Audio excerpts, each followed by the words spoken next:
ॐ वाङ्मे मनसि प्रतिष्ठिता मनो मे वाचि प्रतिष्ठितम् आविराविर्महेहि वेदस्य आनेस्थः श्रुतं मे मा प्रहासीः अनेनाधीतेन अहोरात्रान् सन्दधामि ऋतं वदिष्यामि सत्यं वदिष्यामि तन्मामवतु तद्वक्तारमवतु अवतु माम् अवतु वक्तारमवतु वक्तारम् ॐ शान्ति शान्ति शान्तिः। श्रुतिस्मृतिपुराणानाम् आलयं करुणालयं नमामि भगवत्पादम् शङ्करं लोकशङ्करं शङ्करं शङ्कराचार्यं केशवं बादरायणं सूत्रभाष्यकृतौ वन्दे भगवन्तौ पुनः पुनः। ईश्वरो गुरुरात्मेति मूर्तिभेदविभागिने व्योमवद्व्याप्तदेहाय दक्षिणामूर्तये नमः। ईशानीशादिभेदेन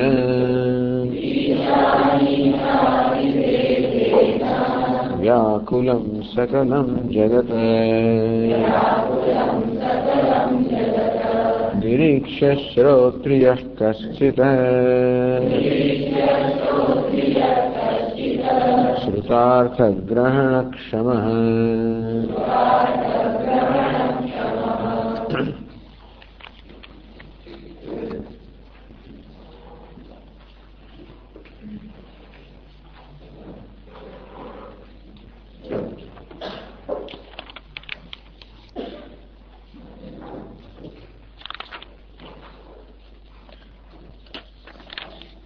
चौसठवां श्लोक थे।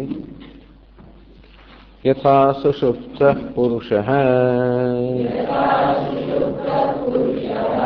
वासनाकोटिगर्भिणीम्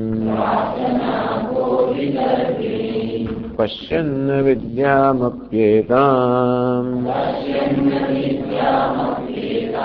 न जानात्यात्मनः पृथक् आनन्दात्मापि च तथा मायां विश्वैकगर्भिणीम् आत्मनो न पृथग्वेत्ति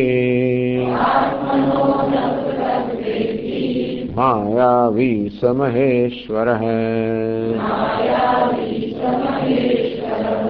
अपि मायेति मायायाः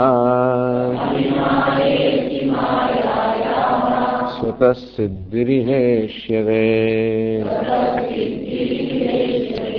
सुषुप्तस्य यथा सुप्तिः सुप्तिवेह प्रसिद्ध्यते। सुषुप्तो न च तां वेत्ति स्वयं करणसंशयात् न चान्यो जागरूकोऽपि तस्य सा विषयो नहि। करणानाम चेष्टाया न सा लिङ्गमुदीरिता। व्यभिचारित्वतो यस्मात् स्वप्नादावपि दर्शनात् न च तस्यां प्रमाणं हि शास्त्रं स्वपुरुषार्थतः तस्मादनुवदन्त्येताम् स्वतः सिद्धां सुदुर्लभाम् मायेत्यादिवचः सङ्घैः आनन्दात्मावबुद्धये। આ બધા શ્લોકોમાં આ માયા, જ્ઞાન, સુષુપ્તિ આ બધાની કેવા પ્રકારની સત્તા છે આ વસ્તુ કીધું છે. માયા સત્વમ પ્રશ્ન એ કરવામાં આવ્યો કે આત્માવા ઇદમેકૈવ અગ્રે આસીદ, આ સમગ્ર જગત એની ઉત્પત્તિ પહેલા એકમાત્ર આત્મા હતું. તો એવું કેવું કહી શકાય એકમાત્ર આત્મા હતું? આ જગત આ નામ રૂપમાં ન હોય, વૈવિધ્યપૂર્ણ જગત ના હોય, પરંતુ જગતનું કારણ જે માયા છે, જેને અવ્યાકૃત પણ કહે છે, એવા નામથી ઓળખાતી માયા જે કારણ છે એ તો હતું જ ને. એ ન હોય તો જગત ઉત્પન્ન કેવું થશે? માટે ભલે આત્માને જગત નામ રૂપાત્મા જગત એ પ્રકારનો ભેદભાવ ન હોય, પણ આત્માને માયા એવો ભેદ તો ખરો જ ને. એકમાત્ર આત્મા હતો એમ કેવી રીતે કહી શકાય? માયા સહિતનો આત્મા એમ કહેવું જોઈએ. એટલે પ્રશ્ન કે ચાલો તમે કહો છો કે માયા છે કે માયા હતી, તો જયારે કહી કે માયા છે ત્યારે છે એટલે શું, કઈ રીતે છે? માયા છે એના માટેનું આપણી પાસે પ્રમાણ કે પુરાવો શું? કે માયા સ્વયં ભાષે છે કોઈ વસ્તુ છે કહેવા માટે? ત્યાં તો આપણે એવું નક્કી કરીએ કે સ્વયં છે, જેમ કે આત્મા હું છું. હું છું એ કહેવા માટે મને બીજા કોઈ પ્રકારના પ્રમાણની પુરાવાની જરૂર જ નથી. મારે એટલું પૂર્વદન જ કરવું કે હું છું. એવું શા માટે? કારણ કે આ છું છે સ્વયં સિદ્ધ છે, સ્વયં સ્ફુરિત છે. આત્મા સ્વયં સ્ફુરિત હોવાને કારણે એના હોવા માટે બીજા કોઈ પ્રકારના પુરાવાની જરૂર નથી. તો માયા પણ સ્વયં સ્ફુરિત છે, એ પણ આપ કહો છો કે માયા છે. અને એવું જે સ્વયં સ્ફુરિત ના હોય, જેવું સ્વયં સ્ફુરિત જેમ કે ઘડો, તો આ ઘડાને હોવાને માટે પુરાવો જોઈએ, પ્રત્યક્ષ પુરાવો જોઈએ, અનુમાન જોઈએ કે ઉપમાન, એવા પ્રમાણ જોઈએ. એટલે વસ્તુ છે જાણવા માટે ક્યાં તો વસ્તુ પોતાની જાતે પ્રકાશમાન હોવી જોઈએ, તો પછી એને જાણવા માટે બીજા કોઈ પુરાવાની જરૂર ના હોય. જો સ્વયં પ્રકાશ ન હોય તો એને આપણી પાસે જે પ્રમાણ છે પ્રત્યક્ષ વગેરે એને જાણી શકાય. તો માયા છે એ માટે કયા પ્રકારનું પ્રમાણ છે? જે સ્વયં સ્ફુરે છે એ જ માયા છે એ નક્કી થાય છે, કે પછી પ્રત્યક્ષ વગેરે આપણી પાસે જાણવાના જે સાધનો છે એ દ્વારા માયાનું હોવા પણ નક્કી થાય છે. તો આ બધા શ્લોકોમાં ગ્રંથકાર બતાવે છે કે માયા સ્વયં પ્રકાશ પણ નથી. જો માયા સ્વયં પ્રકાશ હોત તો સુષુપ્તિની અંદર પણ સુષુપ્ત પુરુષને જ્ઞાન હોત કે ઊંઘું છું, નિદ્રાનું જ્ઞાન હોત. નિદ્રામાં અવિદ્યા છે, અજ્ઞાન છે, તેથી એ નિદ્રા કે જ્ઞાન સ્વયં પ્રકાશ હોત તો આપણને ઊંઘતા હોઈએ ત્યારે પણ જ્ઞાન હોય કે ભાઈ એ ઊંઘી રહ્યો છું, એવું તો છે નહીં. તો જેવી રીતે સુતેલો માણસ આ માયાને અવિદ્યાને ઊંઘને જાણતો નથી, તેવી રીતે આ પરમાત્મા પણ માયાને જાણતો નથી. ટૂંકમાં માયા પોતાની ભિન્ન છે એવું નથી જાણતો. તેથી માયા આત્મા કરતા ભિન્ન હોય એવું સુષુપ્તિનો અનુભવ નક્કી નથી થતો. એટલે કે માયા સ્વપ્રકાશ નથી. તો ચાલો માયા સ્વપ્રકાશ ન હોય તો પછી બે કયા પ્રમાણથી જાણી શકાય, નક્કી થાય? તો કહે છે કે માયા ઇતિ માયા સ્વતઃ સિદ્ધિ. આ માયા છે, નિદ્રા છે, એની સિદ્ધિ નિદ્રાથી જ થાય છે. સવાર ઉઠીએ ત્યારે આપણે કહીએ કે હું સારી રીતે સૂતો, અને એ રીતે બસ આ નિદ્રાથી નક્કી થાય કે નિદ્રા હતી, બાકી એની માટે બીજા કોઈ પ્રમાણ નથી. જેમ કે પ્રત્યક્ષ અર્થાત આપણી જ્ઞાનેન્દ્રિયો દ્વારા જે અનુભવ થાય એને આપણે પ્રત્યક્ષ કહીએ.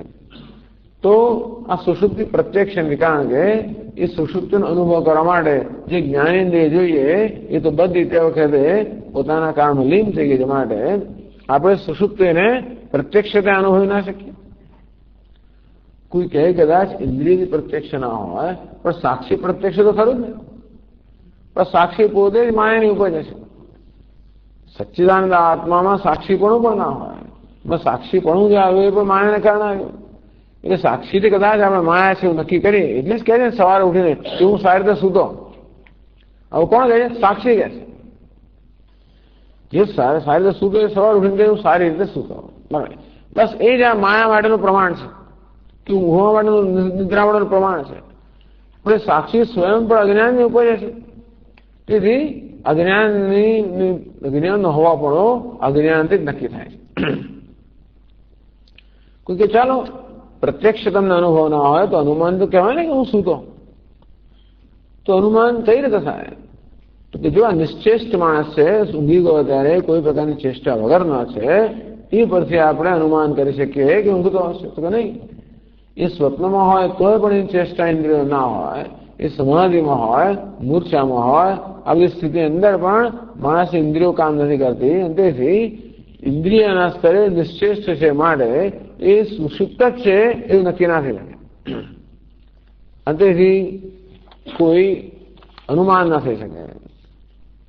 તો શાસ્ત્ર પ્રમાણે ઉપમાન પણ નહીં, કારણ કે માયા અચિંત્ય શક્તિવાળી છે એના માટે એની સમાન કોઈ છે નહીં.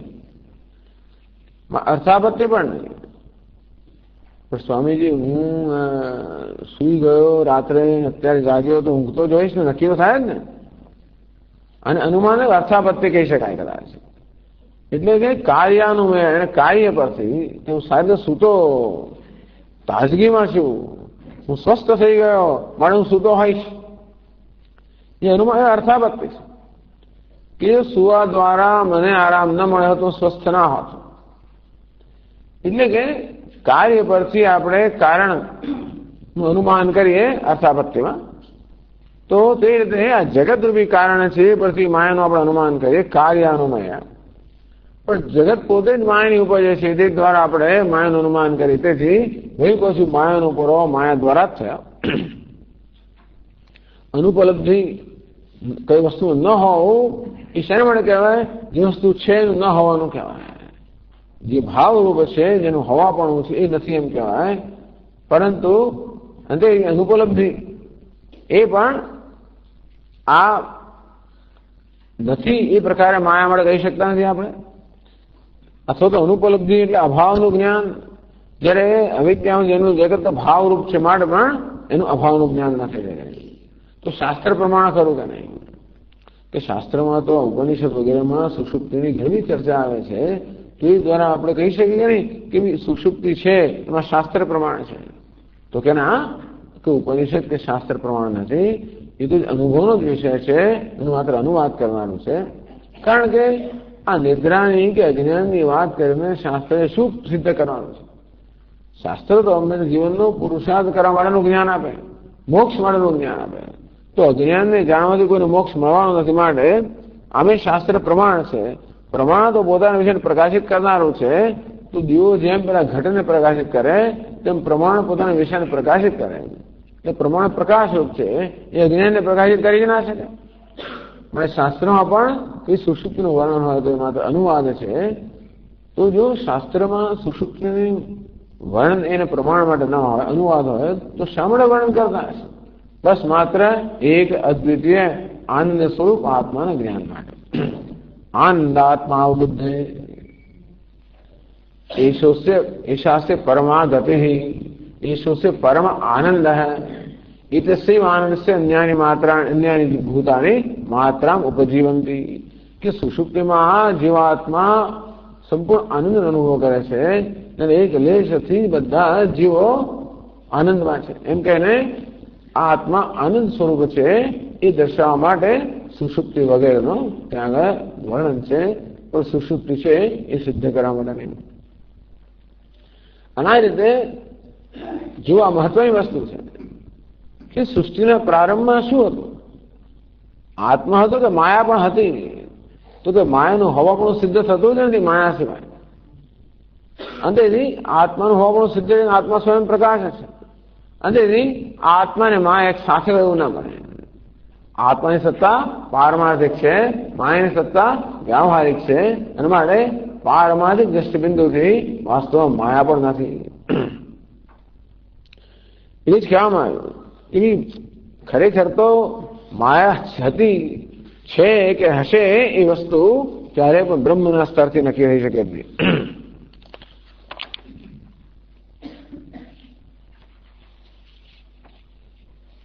અવિદ્યા અસ્તિ અવિદ્યાયામેવ અસ્તિત્વમ પ્રકલ્પ્યતે. બ્રહ્મ દૃષ્ટિએ તો અવિદ્યાયમ નાસીદ અસ્તિ ભવિષ્યતિ. આમ અવિદ્યા છે એ પણ અવિદ્યાથી જ નક્કી થાય છે. બ્રહ્મની દ્રષ્ટિ વાસ્તવમાં અવિદ્યા હતી નહીં, છે નહીં અને હશે નહીં. તેથી 39 પાના પર 70મા શ્લોકમાં કહે છે, અત સમાયોપ્યાત્માયમ નિર્માય ઇવ સંદયે સતમસ્કો યથા ભાનુઃ દિવસે નિસ્તમા ઇવ.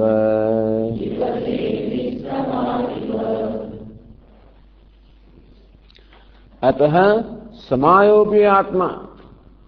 આત્મા આપણે સવિશેષ કહીએ, સગુણ કહીએ, એમ સમાય સોપાધિક કહીએ. સમાય સમાય એટલે માયા સવર્તતે. આ માયા સહિતનો છે પણ આત્મા નિર્માયા હે, વાસ્તવમાં માયા વગરનો જ છે. જયારે લય થાય, પ્રલય થઈ જાય, આ નામ રૂપાત્મા જગત સંપૂર્ણ લીન થઈ જાય ત્યારે આત્મા માયા વગરનો છે. માયા પણ આત્મામાં નથી. મૂળ વિદ્યા તમઃ કારણત્વાદ ગર્વ છે. એટલે એને દ્રષ્ટાંત આપી, સતમસ્કો યથા ભાનુ દિવસે નિસ્તમાયવ. જેવી રીતે રાત્રે અંધકાર સહિતનો સૂર્ય દિવસ કેવો હોય છે, એટલે કે એટલા મને દ્રષ્ટાંત આપ્યું. આ રાત્રિનું દ્રષ્ટાંત આપ્યું સૃષ્ટિ માટે, દિવસનું દ્રષ્ટાંત આપ્યું લય માટે. આ ગ્રંથકારે આ ભાનનું બહુ સરસ દ્રષ્ટાંત આપ્યું. 34 પાના પર કહ્યું, દિવસે દિવસે ભાનુ તમો યદ્વલ નયમ ભજે. જે દરરોજે દિવસ દરમિયાન અંધકાર છે લીન થઈ જાય છે, તો દિવસ દરમિયાન પેલો રાત્રિનો અંધકાર ક્યાં લીન થઈ જાય છે? સૂર્યમાં લીન થઈ જાય છે. સદાનંદાત્મની તથા જગત એતદ વિલીયતે. જેવી રીતે પ્રલય અવસ્થામાં આ સમગ્ર જગત સચ્ચિદાનંદ આત્મામાં લીન થઈ જાય છે. દિશાસુ યદ્વત સર્વાસુ ક્ષવિભૂય દિવાકરમ. રાત પડે એટલે તમ ઉત્પન્ન થાય. રાત પડે એટલે અંધકાર આ સૂર્યને દબાવી દઈને કેવી રીતે અંધકાર ફેલાઈ જાય છે અને એમાંથી બધા ભૂત પિશાચ બધી વસ્તુઓ ઉત્પન્ન થાય છે. તો રાત્રિનું દ્રષ્ટાંત આપ્યું સૃષ્ટિ સમજાવવા માટે, દિવસનું દ્રષ્ટાંત આપ્યું લય સમજાવવા માટે. કે જયારે સૂર્ય હોય, ભાનુ હોય ત્યારે કેવી રીતે અંધકાર સંભવી ના શકે, તે રીતે લય થાય ત્યારે એક આત્મા છે ભાનુ સ્વરૂપ, સૂર્ય સ્વરૂપ, અને ત્યારે આ અજ્ઞાનનો જગત ત્યાં સંભવી ના શકે. તો જેવી રીતે એવું નથી કે દિવસ દરમિયાન જયારે સૂર્ય છે ત્યારે કોઈક રીતે સૂર્યમાં અજ્ઞાન છે, અંધકાર છે. આ એક બીજી પારિભાષિક ટેકનિકલ વસ્તુ છે કે અંધકાર છે એ શેની ઉપજ છે? તો અંધકારમાં અજ્ઞાનની ઉપજ છે. એવું બધું બીજા વેદાંતના ગ્રંથોમાં સિદ્ધ કરવામાં આવે છે. એટલે અંધકાર છે એ પણ અજ્ઞાનની ઉપજ છે. અને એની મૂળ અવિદ્યા તમઃ કારણત્વાદ. આ મૂળ અવિદ્યા છે અંધકારનું કારણ છે. ભાનો તત્કાર્ય તમો માત્ર વિરોધીત્વાદ. જ્યાં સૂર્ય છે એ પેલા અંધકારનો વિરોધી છે, અજ્ઞાનનો વિરોધી નથી. કારણાકાર તમો વિશિષ્ટ વિભાનુ સ્વતંત્ર તમો રાહિત્યાત નિસ્તમા વ્યવસ્થિયતે. તમે એવી કલ્પના કરો કે રાત્રે જે અંધકાર આવે ક્યાંથી આવે છે? દિવસે માત્ર સૂર્યનો પ્રકાશ છે અને રાત્રે સૂર્યને દબાવીને અંધકાર આવે એ ક્યાંથી આવે છે? એવું કહેવું પડે કે સૂર્યમાંથી જ આવે છે. રાતનો અંધકાર સૂર્યમાંથી આવે છે અને દિવસે સૂર્યમાં વિલીન થઈ જાય છે. એટલે આ દિવસનું સૂર્ય અને અંધકાર વિશિષ્ટ કહેવાય એટલા માટે કે અંધકાર જો એનામાં ન હોય તો રાત્રે આવ્યો જ ક્યાંથી? તેથી જેવી રીતે દિવસનો સૂર્ય ભલે અંધકાર વિશિષ્ટ કહેવાતો હોય, સ અંધકાર, અંધકાર સહિતનો કહેવાતો હોય, કારણ કે રાત્રે એમાંથી અંધકાર આવે છે. પણ વાસ્તવમાં તો નિસ્તમા, વાસ્તવમાં સૂર્યમાં કોઈ પ્રકારનો અંધકાર છે નહીં. અને તેથી દિવસ આપણે શું કહે? નિસ્તમા ભાનુ. આ તમસ અર્થાત અંધકાર રહિતનો સૂર્ય. સ્વતંત્ર તમોરાહિત્યાદ નિસ્તમા વ્યવસ્થિયતે. તેથી અંધકારનો એમાં સ્વતંત્રતા નથી અંધકારની. એટલા માટે સૂર્યને આપણે નિસ્તમા અંધકાર રહિત કહીએ. તથા વ્યાપારાત્મક સ્વાતંત્ર રહિત માયા વિશિષ્ટો બી આત્મા. આત્મા કેવો છે? માયા વિશિષ્ટ, માયા સહિત. એટલે કે અત્યારે રાત્રિ ચાલી રહી છે, આ જગત જયારે છે ત્યારે આ માયા આ આત્માને દબાવીને સમગ્ર જગત ઉત્પન્ન કરે. પ્રલય આવશે એટલે વળી પાછો જે અંધકાર લીન થઈ જાય તે માયા પણ લીન થઈને એકમાત્ર આત્મા પ્રકાશમાન છે. તો માયા કેવી છે? વ્યાપારાત્મક.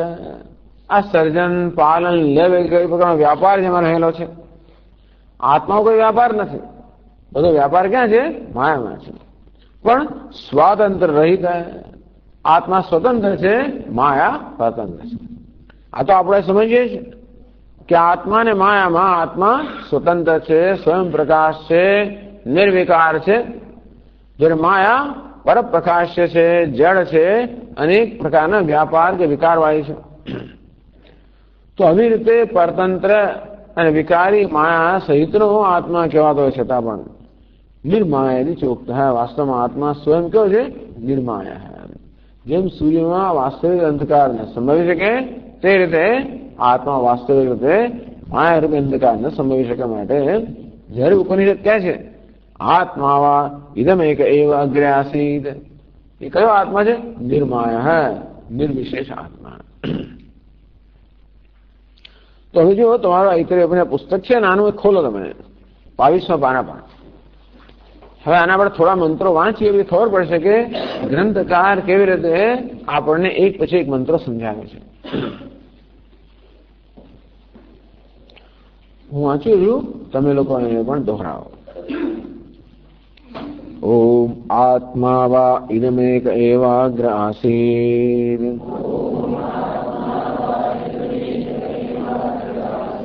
નાન્યત કિંચન મિષત સ ઈક્ષત લોકાન સૃજા ઇદે. તો એના ભાષાંતરમાં કહ્યું આત્મા વૈ ઇદમેક એવ અગ્રે આસીદ. અગ્રે અર્થાત પ્રગટ થતા પહેલા, ઇદમ એટલે કે આ જગત, એક આત્મા એવ આસીદ, એક આત્મા જ માત્ર હતું. તો માયા નથી. નાન્યત કિંચન મિષદ, બીજી કોઈ વસ્તુ સક્રિય ન હતી. મિષદ એટલે આંખ પલકારો મારો. બીજી કોઈ વસ્તુ પલકારો મારનારી પણ ન હતી, ચેતન પણ ન હતી, અચેતન પણ ન હતી. આટલું વાક્ય સમજાવ્યું ગ્રંથકારે. આ શેના માટે આવું કહે છે ઉપનિષદ? એટલું જ કહેવા માટે કે આ નામ રૂપાત્મક જગતનું સત્ય શું છે? એક અદ્વિતીય આત્મા, નિર્વિશેષ.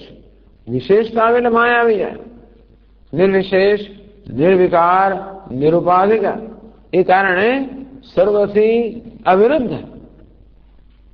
કોઈ વિશેષતા આવે કશામાં ત્યારે એ વિશેષતા વગરની વસ્તુ કરતા જુદી પડી જાય.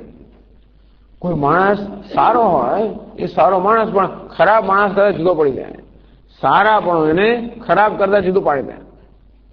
તેથી જે વિશેષવાળી વસ્તુ હોય એ ક્યારે પણ સર્વનો સમાવેશ ના કરી શકે. કોઈ મહાન હોય એ પણ અલ્પનો સમાવેશ ના કરી શકે. રાજા હોય ગમે તેટલો મહાન પણ એ ભિખારી તો ના જ હોય. અને ભગવાન જો સવિશેષ હોય, ભગવાન સર્વજ્ઞ સર્વશક્તિ બધા અત્યંત કલ્યાણ ગુણ ધરાવનાર હોય તો પણ જે દુષ્ટ છે, જે આ બધું વિરુદ્ધનું છે, એ તો ભગવાનનો સમય નહીં જ ને. વેદાંત આપણને ભગવાનની વાત કરી, કેવો ભગવાન છે? બધા પ્રકારની વિશેષતા વગરનો. મહાનતામાં વિશેષતા છે, અલ્પતામાં વિશેષતા છે. અણોહો અણિયાન, મહતો મહિયાન, આત્મા સિદ્ધંતો હો જેતો ગુહાયામ. અણુથી પણ સૂક્ષ્મ અને મહાનથી પણ મહાન, મોટાથી પણ મોટું. સૂક્ષ્મ એટલે બડા વિસ્તૃત, મહાનથી પણ મહાન. આત્મા પ્રાણી માત્રની અંતરાત્મા છે. પ્રાણી માત્રની જાણે કે બુદ્ધિ ગુહામાં રહેલો છે, સર્વ અંતરાત્મા છે. એટલે વેદાંત શાસ્ત્ર આપણને કહે કે અંતિમ સત્ય મારું તમારું જે કંઈ છે બધાનું આપણું વાસ્તવિક સત્ય, વાસ્તવિક સ્વરૂપ, હું વાસ્તવમાં કોણ છું, કઈ રીતે મારે મારી જાતને જાણવું જોઈએ અને કઈ રીતે મારી જાતને જાણવા માત્રથી અને એ સિવાય બીજા કોઈ કારણ સિવાય નહીં, એ રીતે કેવી રીતે હું બધા જગતના બધા દુઃખથી મુક્ત થઈ જાઉં. ટૂંકમાં મારા જીવનમાં જે ધ્યેય છે, જો મનુષ્ય ધ્યેય વગરનો જન્મ્યો હોત તો આ કશી ચિંતા નહોતી. કોઈ પશુઓને કે બીજા કશે જીવ જંતુઓને હવે કોઈ ચિંતા નહીં, કારણ કે કોઈ ધ્યેય જ નથી. એ લોકો જે છે પોતાની જાતનો સ્વીકાર હોવાને કારણે કોઈ અસંતોષ નથી પોતાના વિશે, માટે કોઈ જીવનું ધ્યેય નથી. ત્યારે મનુષ્ય તો જીવનું ધ્યેય લઈને આવેલો છે. મનુષ્યને પોતાને અસંતોષ છે, એટલા જ માટે પોતે છે એના કરતા કે મહાન બનવા માંગે, અન્ય ભિન્ન બનવા માંગે. એનું નામ જ સંસાર એક પછી એક બન્યા જ કરે, છતાં પણ ખરેખર પોતે ઈચ્છે છે એ કોઈ સિદ્ધ થતું જ નથી. જન્મની આ પ્રક્રિયા ચાલે છે. આ બનવાની પ્રક્રિયા અત્યંત દુઃખદાયક છે. તો બધા દુઃખમાંથી મુક્ત થવું અને પૂર્ણ આનંદ પ્રતિષ્ઠિત થવું એવા મનુષ્ય ઈચ્છે છે. એ કેમ થાય? એક જ થાય જાણવાથી જે આનંદ ઈચ્છું છું વાસ્તવમાં એ હું છું જ. અર્થાત મારા વિશે હું જે ખ્યાલ ધરાવું છું બધા ભ્રમ છે, વાસ્તવમાં હું તો આનંદ સ્વરૂપ છું. એ કેવો આનંદ છે જેમાં દુઃખનો સ્પર્શ નથી. એટલે કહ્યું ભલે સમાય કહેવાતો પણ નિર્માય છે, અર્થાત માયા કોઈ રીતે પરમાત્માને સ્પર્શતી નથી. જો માયા સ્પર્શી શકતી હોત, બાંધી શકતી હોત તો પરમાત્મા પરતંત્ર બની જાય, માયા સ્વતંત્ર બની જાય. માયા પરતંત્ર છે. માયાનું હોવાપણું સ્વયંને કારણે નથી, માયાનું ભાસવાપણું સ્વયંને કારણે નથી. એ તો આત્મા એને સત્તા સુધી પ્રદાન કરે ત્યારે માયા હોય ને ભાસે. અને એની વાસ્તવમાં આત્મા પરમાત્મા બ્રહ્મ જે શબ્દ વાપરીએ એ નિર્માય છે, નિરુપાધિક છે, નિર્વિશેષ છે, અર્થાત બધા વિશેષનો સમાવેશ કરનાર અને છતાં બધા વિશેષ છે. બધી મર્યાદાનો સમાવેશ કરનાર, બધી મર્યાદાને સત્તા સ્ફૂર્તિ પ્રદાન કરનાર, બધી મર્યાદાનો આધાર, બધી મર્યાદાને ધારણ કરનાર અને છતાં બધી મર્યાદા શિવજી બધી મર્યાદાને બધા પ્રકારની મલિનતાને ધારણ કરે. સર્પ પણ એમના શરીર પર હોય ને, ભસ્મ પણ હોય ને, બધું હોય, જે હોય, ઝેર પણ હોય, એનું વિરુદ્ધ પણ હોય, ચંદ્રમાં અમૃત પણ હોય, પાર્વતી દેવી પણ હોય સુખ સ્વરૂપ. અને વળી પાછું સ્વયં કેવા છે શુદ્ધ પવિત્ર. ગંગા પવિત્ર પણ હોય, એક બાજુ ગંગા પણ હોય પવિત્ર, બીજી બાજુ ભસ્મ પણ હોય, ચંદ્રમાં અમૃત પણ હોય, બાજુ ઝેર પણ હોય. બસ આ બધાનો સમાવેશ તો જ ભગવાન કરી શકે, તો જ બધાનો આધાર હોય શકે જયારે બધાથી નિર્લેપ હોય, અસંગ હોય. ઈશ્વરનો આ સમજ તો એ આપણને ઉપનિષદ આપે છે. અને ભલે લોકોને એની સાથે જે વિરોધ હોય દેખાડવા, ઇમોશનલ પ્રોબ્લેમ, ટૂંકમાં આ પ્રકારના ઈશ્વરને સ્વીકારવામાં ઘણા લોકોને મુશ્કેલી પડે કે કઈ આ તો તમારો ભગવાન તો निर्विशेष है, तो कुछ बोलता ही नहीं है, चिंता भी नहीं, कुछ करता भी नहीं है. એવું નથી પાછળ. એવી વિશેષતા ધારણ કરી શકે એમ છે. અસ્તિત્વોપલબ્ધવ્ય તત્વભાવેન છોભયો અસ્તિત્વોપલબ્ધસ્ય તત્વભાવ પ્રસિદ્ધતે કહી શકે છે. આત્માનો જીવનો સ્વીકાર કરવો છે તો પછી હું છું એ રીતે પ્રગટ થવા માટે અનુકૂળ બનશે. તો અંતેથી આત્મા નિર્વિશેષ નિર્માય છે, અર્થાત માયાથી સ્પષ્ટ છે. અને તો જ દુઃખથી સંસાર સ્પષ્ટ હોય. જો માયાને સ્પર્શ કરી શકતે હોત તો છૂટ્યા પછી વળી પાછું બંધાઈ શકે ને. તો બંધાયેલો છે જ, એમાં છૂટવાનો પ્રશ્ન નથી, છૂટેલો જ છે. આ પ્રકારે જાણવાનો છે. એ માટે આટલા બધા શ્લોકોમાં સમજાવવામાં આવ્યું કે આ માયા કોઈ રીતે આત્મામાં દ્વૈત ઉત્પન્ન ના કરે. જેમ સર્પ માળા છિદ્ર વગેરે રજ્જુમાં જેમ દ્વૈત ઉત્પન્ન ના કરે તેવી રીતે આ માયા જે અધ્યારોપિત છે, મિથ્યા છે, એ સત્યમાં આત્મામાં કોઈ રીતે દ્વૈત ઉત્પન્ન ના કરે. આ રીતે આત્માવા ઇદમેક એવાગ્રાસીદ આટલું સમજાવ્યું. નાન્યત કિંચન મિશદ એતેન મિશદ વ્યાપારવત અન્યત ના ભૂત. એટલે કે એવું નથી કે માયા પછી કે સળવળતી તે વખતે ભગવાન તો માયા સળવળી રહી છે તો કે માયા ક્યારે સળવળે? એનામાં સ્વયં સત્તા સ્ફૂર્તિ હોય તો ને, એ તો છે નહીં. એનામાં સ્વયં કોઈ ચેતનતા નથી, એનું કોઈ સ્વયં સત્તા સ્ફૂર્તિ નથી, પણ સ્વયં છે જ નહીં. એ માત્ર દેખાવ છે, આભાસ જ છે. એટલે આ ઉપનિષદ સ્પષ્ટ કહેવામાં આવ્યું નાન્યત કિંચન મિશત. બીજું કઈ નહોતું જે સક્રિય હોય, સચેત હોય. એટલે આ રીતે કહેવાય કે આત્મા નિર્માય છે, માયા રહિત નો છે, માયા પણ નથી. ઈતર્થકમ વિજાતે ભેદ અભાવ પણ આ સજાતે વિજાતે સ્વગત ભેદ. આત્મા એક જ છે, મારે સજાતે ભેદ નથી સમજ્યા. તો માયા તો ખરી ને, વિજાતીય ભેદ તો ખરો ને, માયા પણ નથી માટે વિજાતીય ભેદ પણ નથી. અને આત્મા નિરવય છે માટે સ્વગત ભેદ પણ નથી. એક એટલે સજાતીય વિજાતીય સ્વગત ભેદ રહિતનો એક અદ્વિતીય આત્મા હતો જ એમ કશો.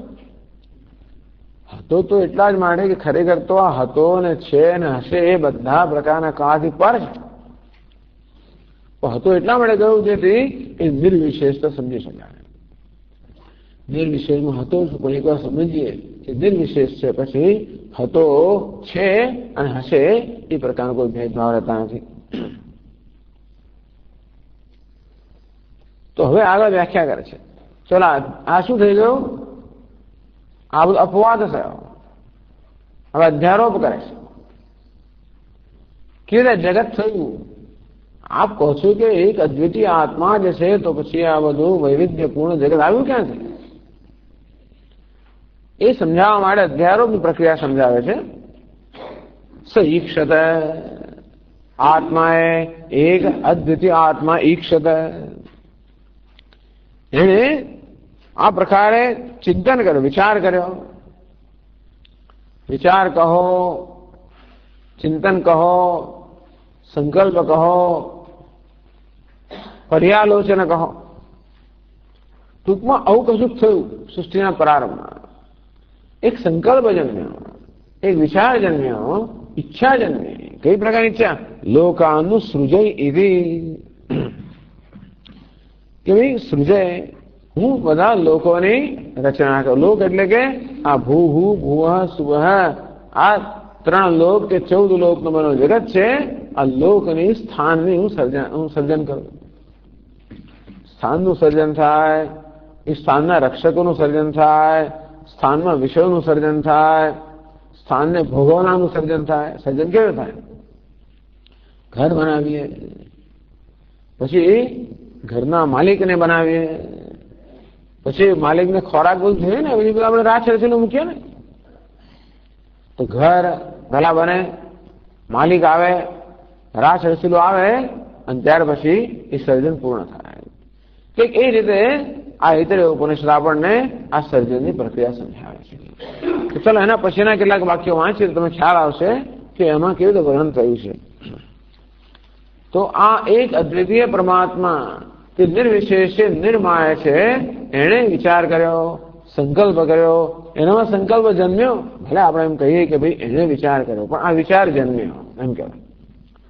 સૃષ્ટિના પ્રારંભમાં આ સંકલ્પ જન્મ્યો, વિચાર જન્મ્યો, ઈચ્છા જન્મી. તો તમે એમ કેમ કહો છો કે ભગવાન ઈચ્છા કરે? તો બીજું છે ને કોઈ ચેતન એટલે એવું કહીએ છીએ. ખરેખર ભગવાન છે, ઈચ્છા જન્મી. શું ઈચ્છા જન્મી? આ જગતનું સર્જન કરવું. પછી આગળ કહે છે 24 પાના પર કહે છે સૈમાન લોકાન સૃજત अंभो मरीचिः मरमापः अधः अंभः परेण दिवम् द्यौः प्रतिष्ठा अंतरिक्षं मरीचः पृथिवी मरः या अधस्तात् ताः आपः। तो आ प्रकार इच्छा जन्मे कि हूँ जगत को सृजन करूं। स इमान लोकान सृजत, इन्हें आ लोक अर्थात आ लोकनी रचना करी। लोक शब्द એટલે ભૂ ભુવઃ સ્વને લોક કહેવામાં આવે છે। કયા લોકની સૃષ્ટિ કરી? અંબઃ મરીચિ મરમ આપઃ, આ ચાર લોકનું સર્જન કર્યું। અંબસ, મરીચિ, મરમ અને આપઃ, આમને પોતાના નામ છે આવા। તો પોતે સમજાવે છે કે અંબસ તમે જે લોકો ક્યાં છે? अध अंब परेण दिवम देव प्रतिष्ठा। दिवम परेण आकाश થી ઉપર જે છે એવું સ્વર્ગ જેની પ્રતિષ્ઠા છે, આકાશ થી ઉપર છે એવું જે લોક છે એને અંબસ કહેવામાં આવે। એટલે આપણે સ્વર્ગ કહીએ ને, સ્વઃ મહ જનઃ તપઃ સત્યમ, આપણે આમ 14 લોક કહીએ। भूः भुवः सुवः महः जनः तपः सत्यम। तो देव प्रतिष्ठा, देव એટલે સ્વર્ગ, આ સ્વર્ગ જેની પ્રતિષ્ઠા છે। તો સ્વર્ગ પર જે આધારિત છે એ સ્વર્ગની ઉપરના લોક છે। એવું ને પરેણ દિવમ એટલે સ્વર્ગ ઉપર, આકાશથી ઉપર, એટલે કે મહઃ જનઃ તપઃ સત્યમ। એ સુવઃ મહઃ જનઃ તપઃ સત્યમ, આ બધા લોકને ભેગા કરીને એક અંબસ નામનો લોક છે। એવું કહ્યું, પોતે જ વ્યાખ્યા કરી અંબસ કોને કહેવાય? જે દ્યુલોકથી પર છે અને સ્વર્ગની પ્રતિષ્ઠા અંબ છે। અંતરિક્ષ પછી મરીચય, દ્યુલોક મરીચી કે અંતરિક્ષ મરીચય, આ અંતરિક્ષ લોક છે। સ્વર્ગ અને પૃથ્વી વચ્ચેનો જે અંતરિક્ષ લોક છે એને જ માટે મરીચી શબ્દ વાપરવામાં આવ્યો। સૂર્યના કિરણોની પ્રધાનતા હોવાના કારણે અંતરિક્ષ લોક માટે ઉપનિષદ મરીચી મરીય કિરણ શબ્દ વાપર્યો। મરમ, મરમ એટલે શું? પૃથ્વી મરહ, આ મરણ મર્ત્યલોક, આ પૃથ્વી મર્ત્યલોક છે માટે પૃથ્વીને મરમ, મર કહેવામાં આવે, મરહ। તો ચાલો આ 3 લોકની વાત થઈ। સુવઃ ભુવઃ ભૂઃ, સુવઃ માટે અહીંયા અંબસ શબ્દ વાપરવામાં આવ્યો, ભૂહ માટે અંતરિક્ષ શબ્દ વાપરવામાં, મરીચી શબ્દ વાપરવામાં આવ્યો, અને ભૂ મર્ત્યલોક માટે મરહ શબ્દ વાપરવામાં આવ્યો। તો ચોથો લોક છે પાછો એ અધસ્તાત તાહ આપઃ, બાકીના બધા લોક જે પાતા છે બધા આપઃ, એને આપઃ કહેવામાં આવે। એટલે જળની પ્રધાનતા છે માટે એને આપઃ એમ કરીને આ બધા 14 લોકોને 4 લોકમાં વિભક્ત કરવામાં આવ્યા। વાસ્તવ 14 લોક છે, નીચેના 7 લોક છે બધા આપઃ એ જળમાં સમાઈ ગયા। આ પૃથ્વી લોક છે મરહ મર્ત્યલોક, અંતરિક્ષ લોક છે મરીચી એટલે કે આ કિરણવાળો લોક, પ્રકાશમય લોક, અને સ્વર્ગ ઉપર જે છે બધા અંબઃ। આ પ્રકારે આ 4 લોક કે 4 જગત એનું સર્જન કર્યું। ચાલો હવે આટલું આપણે જોઈએ। ગ્રંથકાર હવે આ સમજાવે છે। પહેલા સમજાવે છે સઈક્ષત, એને ઈક્ષણ કર્યું, એને ઈચ્છા કરી અથવા એનામાં ઈચ્છા જન્મી એ સમજાવે છે। તો 71મા શ્લોકમાં કહે છે એવં સ્થિતસ્તદા દેવઃ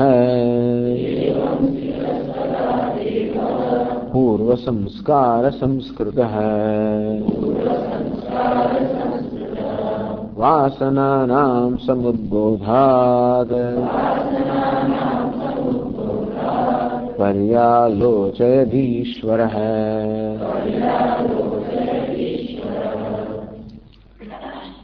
એવં સ્થિતઃ કે જે સઈક્ષત કે સઈક્ષત, ખરે ઐક્ષત જોઈએ પણ વ્યાકરણ જરા વૈદિક વ્યાકરણ છે ને એટલે એ કહે છે સઈક્ષત ઇતિ શ્રુતિ તત્ર અડગ અભાવ છંદસ, એની વૃદ્ધિ જે થવી જોઈએ એનો જે અહીં થવો જોઈએ એ નથી થયો.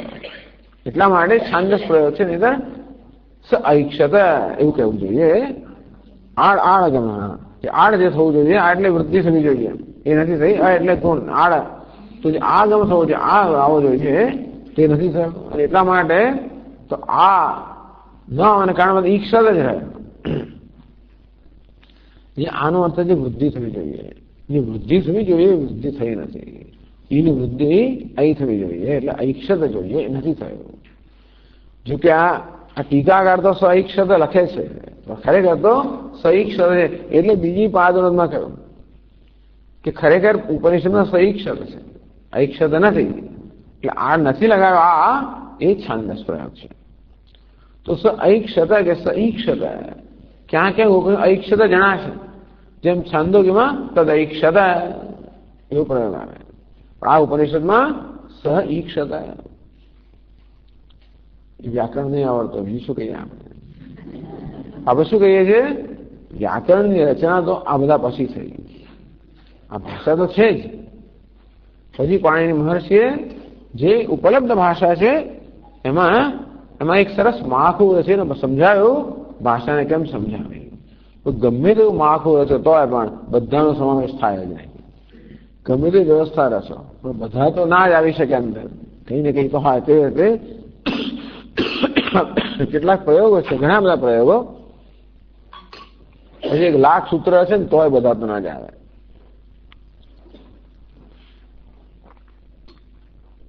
એટલે પાણીની મહર્ષિએ 4,000 ને કેટલાક સૂત્રો રચ્યા. એમાં 90% ભાષા આવી જાય, 100% તો ન જ આવે. તમે ખ્યાલ આવે ને કશી વસ્તુ હોય ને સમજાવવા માટે આપણે તો ભાષા તો છે. ભાષાને સમજાવડે બધા અંદર જે પેટર્ન્સ નિયમો બધા શોધી કાઢે. વૈજ્ઞાનિકો આ જગતનું નિરીક્ષણ કરે અને નિયમો શોધે કે નીચે કેમ પડ્યું. આમ કેટલા નિયમો છે બધા વિજ્ઞાનમાં, કેટલા બધા નિયમો છે.